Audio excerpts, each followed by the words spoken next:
북한 고고학 인명사전 제작 사업 추진 방안에 대해서 충북대학교 양치은 교수님께서 발표해 주시겠습니다. 큰 박수로 맞이해 주시기 바랍니다. 네, 방금 소개받은 충북대학교 양치은입니다. 사실 제가 발표할 내용도 그렇게 어렵지 않은 내용이어서요. 간단하게 PPT로 설명을 하면서 말씀을 좀 드리겠습니다.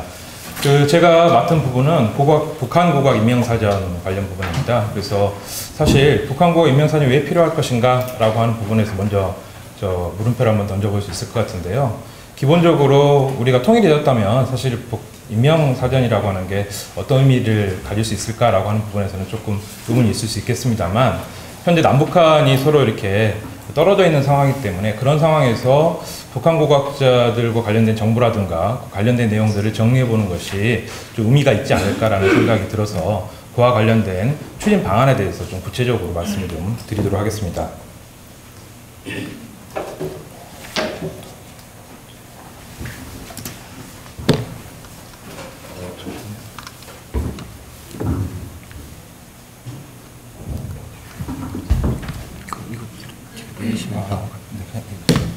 예, 사업의 필요성은 간단하게 제가 좀 전에 말씀드렸던 내용인데요. 앞에서 최영택 선생님께서 이야기를 기본적으로 했기 때문에 그냥 아주 간단하게만 좀 말씀을 드리도록 하겠습니다. 사실 이제 이 북한 고고학 인명사전이라고 하는 것이 만약에 만들어지게 된다면 기본적으로 북한 학자들의 여러 사람들을 좀 정보를 수집하게 될 겁니다. 예를 들면 그 사람이 어떤 교육을, 어느 곳에서 교육을 받았다든가 또는 어떤 논문들을 쓰고 어떤 그 책을 썼는지에 대해서 내용을 좀 확인할 수 있을 것이고요. 또 그러한 내용들을 바탕으로 해서 실질적으로 각 분야별로 어떤 연구들이 지금 현재 진행되고 있는지를 확인할 수 있는 그런 구체적인 사안들이 되기 때문에 비단 그냥 간단하게 어떤 사람이 어떻게 살았다라고 하는 부분이 아니라 북한 고고학이 전체적으로 구체적으로 어떻게 추진되어 왔는지를 좀 살펴볼 수 있는 그런 사전이 되지 않을까라는 생각에서 사업이 필요하다라고 그렇게 생각을 했습니다. 그래서 이 사업의 목적이라고 하는 것은 크게 세 가지라고 생각합니다. 첫 번째로는 당연히 인명사전 제작이고요. 두 번째로는 단순히 그냥 사전으로 제작하는 것이 아니라 이것을 DB를 관련해서 구축을 하고 공개함으로써 사람들이 편하게 북한 고고학에 대한 여러 가지 현황들을 살펴볼 수 있도록 하는 것이 오히려 바람직하다라고 생각을 합니다. 앞에서도 전자자료에 대한 이야기들이 나왔습니다만 기본적으로 이제 책으로 찾아보는 시대는 사실 좀 지났기 때문에 관련 DB 정보들을 통해서 조금 더 확장된 인명사전 관련된 내용들을 살펴볼 수 있지 않을까라는 생각을 했습니다. 그리고 이제 세 번째로는 그 과정에서 분명히 각각의 그 인문별 또는 그 전공 분야별로 정보들이 이제 수집이 될 텐데 그런 내용들을 종합해 봄으로써 좀 한번 종합적인 검토가 이루어질 수 있지 않을까라고 하는 생각을 해서 목적을 크게 세 가지로 잡았습니다. 제가 그래서 몇 가지 이 인명사전 관련한 몇 가지 사례들을 좀 검토를 해봤는데요. 실질적으로 국내에 있는 인명사전들은 크게 이렇게 도움이 되는 부분들이 없었습니다. 왜냐하면 기존의 북한 인명사전 같은 것들이 좀 매년, 그러니까 한 10년 단위로 이렇게 발간이 되고 있긴 한데, 고고학 관련된 분들에 대한 내용들이 거의 빈약하고요. 실질적으로 이렇게 대부분은 그러니까 정치라든가 군사 국방 이런 쪽에 관련된 사람들이 기본적인 내용들이 나와 있기 때문에 그렇게 참고할 만하지는 않았습니다. 그래서 혹시 그래도 좀 관련해서 좀 살펴보겠다고 한다면 크게 이제 두 가지 정도를 생각해서 유사 사례로 두 가지 안을 꼽아왔습니다. 첫 번째로는 중국에서 출판된 건데요. 중국 고구려 학자 연구 종합해서 관련된 내용들이 있습니다. 거기서 대표적인 내용들 그냥 간단하게 포맷을 보시면 예를 들면 유전성이라고 하는 고고학자 관련 내용에서 일단 다 소수령입니다만 첫 번째로 이 사람이 어디서 태어났고 우리 기본적인 관련된 양력들이 나옵니다. 그리고 현재 어떠한 직들을 수행하고 있는지에 대한 기본 설명이 있고요. 두 번째로는 이제 학술 성과, 그래서 전체는 아니고 논제자들이 뽑았던 주요한 단행본하고 주요 논문들이 이렇게 소개가 되어 있습니다. 그리고 그 각각의 이제 세 번째로는 그 학술 성과라든가 논문들을 각각의 그 관점들을 가지고 몇 가지로 정리를 해서 이 학자가 어떤 연구들을 진행을 했다라고 하는 요약 소설이 있습니다. 그런데 이제 여기에는 개개에 대한 평가는 들어가 있지 않고요. 기본적으로 그냥 물론 주관적이긴 합니다만 그 기본 서술을 한 것이 특징입니다.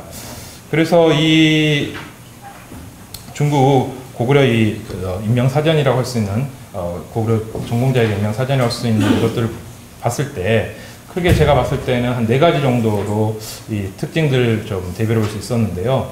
첫 번째로는 이제 그동안에 사실 중국 고구려 연구하는 학자들이 많이 있습니다. 그런데 이 사람들이 과연 어떤 배경에서 어떤 연구들을 진행했는지를 잘 알기 좀 어려웠는데 이 해당 책을 통해 가지고 각각의 그 개인 정보라든가 기본 내용들을 파악함으로써 사실은 이런 식으로 중국에서 고구려 연구들이 진행되고 있구나 하는 거를 파악할 수 있었다는 점에서 굉장히 조금 저로서는 뭐 고구려를 전공하는 저로서는 편리했고요.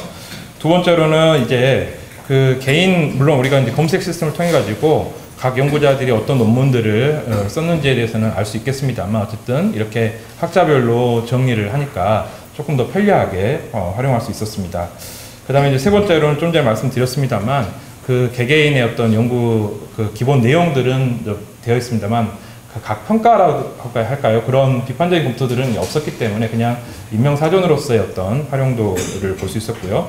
네 번째로는 이제 여기에서는 지금 소개하고 않습니다만 그 제가 썼던 자료집에 보면 기본적으로 이 크게 이게 그러니까 상편과 하편을 나뉘는데요. 상편은 이제 중국에서 고구려 연구가 어떻게 진행이 되어 있는지 이 사람들의 관련된 내용들을 중심으로 해서 어떻게 중국 학자들이 그동안에 고구려를 연구해왔고 그것을 주제별로 해서 몇 가지로 정리를 하고 있습니다. 그래서 상편은 그런 연구 성과들을 정리한 것이고 하편은 이제 인명사전이라고 할 수 있는데 130명에 달하는 중국 고구려 연구자들을 이렇게 정리를 했기 때문에 그런 부분에서는 좀 우리가 참고해 볼 수 있지 않을까라는 생각을 했습니다. 두 번째로는 이제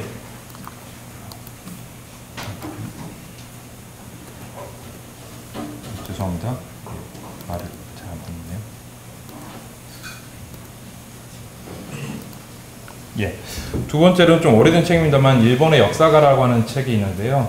뭐 이 책도 일부 그러니까 최근까지 관련된 내용들이 아니고 근대 일본 역사가들이 이렇게 어떤 식으로 이제 역사관을 가지고 형성되었는가라고 하는 그런 책입니다만 기본적으로 이제 대표적인 연구자들을 중심으로 해서 설명들이 되어 있습니다. 그래서 뭐 다 소수형인데요. 양력이 첫 번째로 되어 있고 그 다음에는 이제 어떤 식으로 연구를 시작했는지 학업과 관련된 내용들 그 다음에 약간의 이제 차이가 있습니다만 요 사람들의 그 어떤 그 사관의 특징들을 정리를 하고 있습니다. 근데 이제 요 책 같은 경우에는 기본적으로 중요한 인물별로 이렇게 정리를 해서 편리하긴 합니다만 각각의 이제 개별 연구자들이 자기 이름을 걸고 그 사람들은 평가 위주였기 때문에 조금 각각의 그 소술 방식들이 다 차이가 있습니다. 그래서 일목요연하게 보는 데는 조금 어려움이 있지 않았나 라는 생각을 하고 있습니다. 그래서 이런 몇 가지 유사 사례들을 이제 가지고 과연 그러면 북한 고고학 인명사전을 어떻게 만들 것인가 라고 하는 부분에서 말씀을 좀 드리겠습니다. 뭐 일러두기나 이런 것들은 뭐 사실 큰 문제는 안 되겠습니다만 가장 큰 문제는 기본적으로 그러면 뭐 우리 지금 용어가 북한하고 남한하고 차이가 있기 때문에 이것들을 어떻게 할 것이냐. 예를 들면 북한 인명사전 같은 경우에는 그냥 우리나라 표현으로 두음 법칙을 그러니까 무시하고 우리나라 표기 방식대로 씁니다. 그래서 뭐 예를 들면 리철수면 그냥 이철수라고 해가지고 그렇게 표기를 하는데 그런 것보다는 북한에서 현재 표현하고 있는 방식대로 인명사전을 추진하는 게 낫지 않을까라고 생각이 들어서 저는 표제어라든가 아니면 기본적으로 북한 고고학 용어라든가 또는 그 논문 제목이나 이런 것들이 다 있기 때문에 북한식으로 오히려 그냥 그대로 표현해 주는 게 낫지 않을까라는 생각을 첫 번째로 했습니다. 이제 두 번째로는 그렇다면 예시로 한번 어떤 식으로 사전을 이렇게 구축하는 게 좋을까라는 생각에서 제가 기본 예시를 좀 만들어 봤는데요.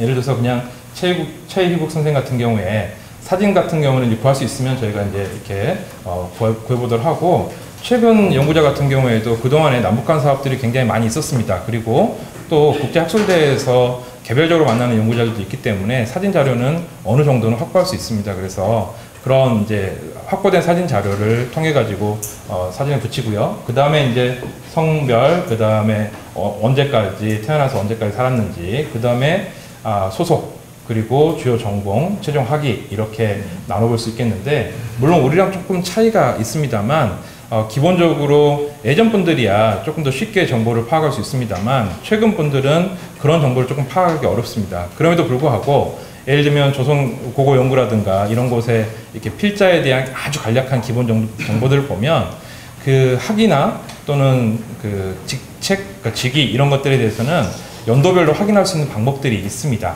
그리고 또 근래 뭐 공동 연구라든가 공동 사업들을 통해 가지고 그런 정보들을 확인할 수 있기 때문에 최소한의 정보들은 일단 가능하지 않을까라는 생각이 들고요. 두 번째로는 양력이 사실 좀 쉽지는 않겠습니다만 기본적으로도 우리가 확인할 수 있는 양력까지는 최대한 좀 확인을 해서 앞에 가장 위쪽 부분은 아주 간단한 개요이고요. 두 번째 이 아래서부터는 이제 조금 세부적인 내용들을 그냥 개조식으로 정리하는 게 어떨까라는 생각에서 이렇게 양력을 넣었고요. 그 다음에 이제 일부 북한에서 그 상을 받거나 훈장을 받는 경우들이 있습니다. 그래서 그런 수상 경력이 있는 분 같은 경우에는 이제 그런 분들은 수상 경력을 넣어주고, 그 다음에 이제 발굴조사를 담당을 한 분, 고고학이니까요. 그랬을 텐데, 그런 경우에 이제 어떤 조사들을 담당했는지를 좀 살펴주면 좋지 않을까라는 생각을 했고요. 그리고 이제 그 다음에는 저서와 논문을 구별을 해서 저서, 논문들을 다 정리를 해주는 게 좋지 않을까라는 생각을 합니다. 그리고 이제 또 일부 연구자들 같은 경우에는 해외에서 발표하는 연구자들도 있습니다. 그런 경우에는 별도로 구분을 해서 우리가 관리를 하면 조금 현재 북한 내에서 위치나 이런 것들을 좀 알 수 있는 부분들이 있기 때문에 그런 부분에서 의미가 있지 않을까 싶어서 해외 발표를 따로 구분을 해 보았습니다. 이제 이런 걸 바탕으로 해서 그럼 구체적으로 이걸 어떻게 추진할 수 있을 것인가 라고 하는 부분에 대해서 간단하게 말씀을 드리고 마무리를 하도록 하겠습니다. 조금 논의할 부분들이 좀 있는데요. 첫 번째로는 이 연구자 대상 범위를 어떻게 할 것이냐, 예를 들면 고고학자에만 한정할 것이냐, 아니면 사실 범위가 조금 애매한 분들이 있습니다. 역사학자라든가 예를 들면 조선고고연구에 싫더라도 다 고고학자는 아닙니다. 그러니까 그런 경우에 과연 어느 범위 내에서의 인명록을 작성할 것인가 라고 하는 것이 사실 논의될 첫 번째 문제고요. 두 번째로는 우리가 이제 북한